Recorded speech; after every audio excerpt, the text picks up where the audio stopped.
अस्सलाम वालेकुम प्यारे बच्चों। आज हम चैप्टर 2 की एक्सरसाइज 2.7 स्टार्ट कर रहे हैं। हमने इससे पहले जितनी भी एक्सरसाइज पढ़ी थी उसमें हमने लॉज ऑफ एक्सपोनेंट्स और लॉज ऑफ रेडिकल्स के बारे में डिटेल में डिस्कस किया था। तो इस एक्सरसाइज को स्टार्ट करने से पहले I will recommend you all that you have to know about the laws of exponents and the laws of radicals. ये चैप्टर क्लास 9 के सिलेबस में भी इंक्लूड किया जा चुका है। तो क्लास 9 के स्टूडेंट्स हों कराची बोर्ड, सिंध बोर्ड के, और क्लास 10 के स्टूडेंट्स हों, उनके लिए ये वीडियो बहुत यूजफुल है। स्टार्ट करते हैं from question number 1 of exercise 2.7 in which we have to simplify 8 to the power 1/3 multiply by 36 to the power 1/2।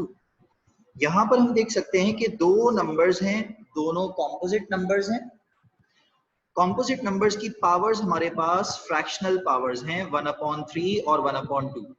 हमने ये डिटेल में डिस्कस किया था पहले प्रीवियस वीडियो में कि 1/3 रिप्रेजेंट करता है क्यूब रूट को और 1/2 रिप्रेजेंट करता है स्क्वायर रूट को।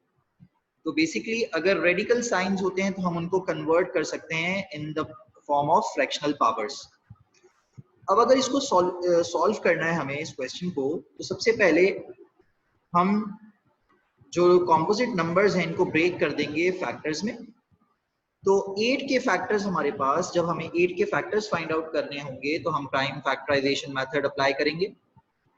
That 8 has 2 4s are 8, 2 2s are 4 and 2 1s are 2।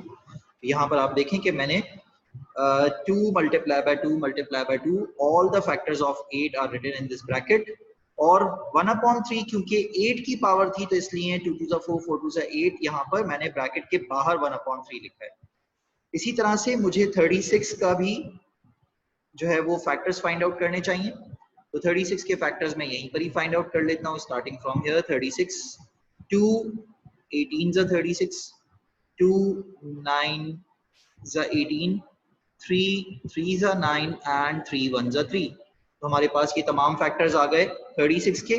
ये 36 के फैक्टर्स हैं और क्योंकि पावर जो है वो 36 की पावर 1/2 थी, इसलिए outside of the bracket I have written the power 1/2। अब क्या करना चाहिए? अब हम ब्रैकेट्स में देख रहे हैं कि inside the brackets according to BODMAS rule, inside the bracket हमारे पास कुछ फैक्टर्स मल्टीप्लाई हो रहे हैं। सो यहाँ पर ये पावर्स हैं, इंडेक्सेस हैं, तो हमें इन नंबर्स को भी इंडेक्स नोटेशन में लिखना चाहिए। इंडेक्स नोटेशन क्या है कि आपको पावर फॉर्म में इन नंबर्स को लिखना है। तो पावर रूल ये कहता है कि जब बेसिस सेम हो तो पावर्स ऐड कर दो अगर मल्टीप्लाई हो रहे हैं। तो यहाँ पर सेम बेसिस मल्टीप्लाई हो रही है तो पावर्स ऐड हो जाएंगी। पावर्स यहाँ पर क्या है? 2 to the power 1 multiplied by 2 to the power 1 multiplied by 2 to the power 1। So it means 2 to the power 3 and the bracket outside of the bracket power is written 1/3। इसी तरह से यहाँ पर ये दो 2 जो है वो सेम है, मल्टीप्लाई हो रहे हैं, बेसिस सेम, पावर्स ऐड। तो 2 to the power 2 and basis same, powers add, so 3 to the power 2। outside of the bracket it is written 1/2। अब क्या करना है? अब हम जो है वो हमने इसको कंप्लीटली पावर्स को सॉल्व कर लिया है। अब यहाँ पर हमें ब्रैकेट को ओपन करना है ताकि हम इसको सिंप्लीफाई कर सकें। तो ये रूल हमने पढ़ा था कि इनसाइड पावर आउटसाइड पावर से मल्टीप्लाई होती हैं, या आउटसाइड पावर इनसाइड हर एक नंबर की पावर से मल्टीप्लाई होती है। तो ब्रैकेट के जब हम ब्रैकेट ओपन करेंगे तो ये पावर 3 मल्टीप्लाई बाय 1/3 हो जाएगा। इसी तरह से ये 2 to the power 2 multiply by 1/2 हो जाएगा and 3 to the power 2 multiply by 1/2 हो जाएगा। अब जैसा कि आप देख सकते हैं, this 3 is written in the numerator and this multiply by 1/3 is written in the denominator, so they will be cancelled out। Similarly it will be cancelled out and it will be cancelled out। ये बिल्कुल same इस तरह लिखा हुआ है कि 3 multiply by 1/3, तो 3 जब 1 से मल्टीप्लाई होगा तो 3/3 बन जाएगा। इस तरह से आप न्यूमरेटर डिनोमिनेटर को कैंसिल कर सकते हैं, पावर 1 बन जाएगी आपके पास। तो आंसर में क्या आ गया? 2 multiplied by 2 multiplied by 3 and if we will solve it so it will become 12। तो जब हमने इसको सिंप्लीफाई किया, सिंप्लीफिकेशन के बाद हमारे पास आंसर आ गया 12। ये बच्चों क्वेश्चन अक्सर एमसीक्यूज में पूछा जाता है, तो इसलिए आपको जो है वो इसकी इतनी अच्छी प्रैक्टिस करनी है कि आप फौरन से झटपट करके सॉल्व कर लो। क्वेश्चन नंबर 2 भी हमारे पास एमसीक्यूज में अक्सर आता है। बहुत छोटे छोटे से क्वेश्चंस हैं। हम पहले इस वीडियो में छोटे क्वेश्चंस को डिस्कस करेंगे, फिर नेक्स्ट वीडियो में हम इस एक्सरसाइज के लॉन्ग क्वेश्चंस को भी डिस्कस करेंगे। तो सबसे पहले 64, जब भी आपको कोई बड़ा नंबर, कॉम्पोजिट नंबर नजर आ जाए, तो आपने उसका सबसे पहला काम ये करना है कि प्राइम फैक्टर्स में उसको कन्वर्ट करना है। तो यहाँ पर प्राइम फैक्टर्स 64 के क्या हो जाएंगे, चले देखते हैं। 2 divided by 60, 64 divided by 2 is 32. 2 times 16 is 32. 2 times 8 is 16. 2 times 4 is 8. 2 times 2 is 4. And 2 times 1 is 2. तो यहाँ पर हमारे पास कितने फैक्टर्स आ गए, 1 2 3 4 5 6. 6 times 2 is repeating, multiplying by itself. So if we want to solve this bracket, so bases are same, powers will be added. 2 to the power 6, multiply outside of the bracket minus 1 upon 6. So same method, inside power, outside power will multiply. So 6 1s are 6 and 6 upon 6 is powers cancel, numerator और denominator, तो power हमारे पास बच गई 2 to the power minus 1. अब यहाँ पर negative exponent का rule apply होगा। नेगेटिव एक्सपोनेंट क्या कहता था हमें, कि जब भी आपके पास कोई नेगेटिव पावर हो तो आप उस बेस का रेसिप्रोकल लिख सकते हैं। रेसिप्रोकल किस तरह लिखा जाएगा, कि अगर 2 है तो इसका रेसिप्रोकल क्या होगा, 1 upon 2. तो अब यहाँ पर पावर जो नेगेटिव थी वो पावर पॉजिटिव हो गई। आप ये काम स्टार्टिंग में भी कर सकते हैं। मैं अक्सर जो है वो ये रिकमेंड करता हूँ कि जो भी नेगेटिव पावर्स हों आप उनको फर्स्ट स्टेप में भी पॉजिटिव बना सकते हैं। तो इट्स बेटर कि हम आगे कुछ क्वेश्चंस में इस प्रैक्टिस को देख लेंगे। Question number 3 is 256 upon x square to the whole power 1 upon 2. सबसे पहला काम क्या होगा, यस कॉम्पोजिट नंबर के फैक्टर्स फाइंड आउट करने। तो जब कॉम्पोजिट नंबर 256 है, इसके फैक्टर्स फाइंड आउट करेंगे तो ये बन जाएगा 2 multiplied by 128 is 256 and 264 is 128 and 232 is 64, 216 is 32, 2 8 is 16, 2 4s are 8, 2 2s are 4 and 2 1s are 2. तो ये हमारे पास फैक्टर्स आ गए। कितने फैक्टर्स आए बच्चों, 1 2 3 4 5 6 7 8. तो हमने यहाँ पर उसी तरह से तमाम फैक्टर्स को लिखा।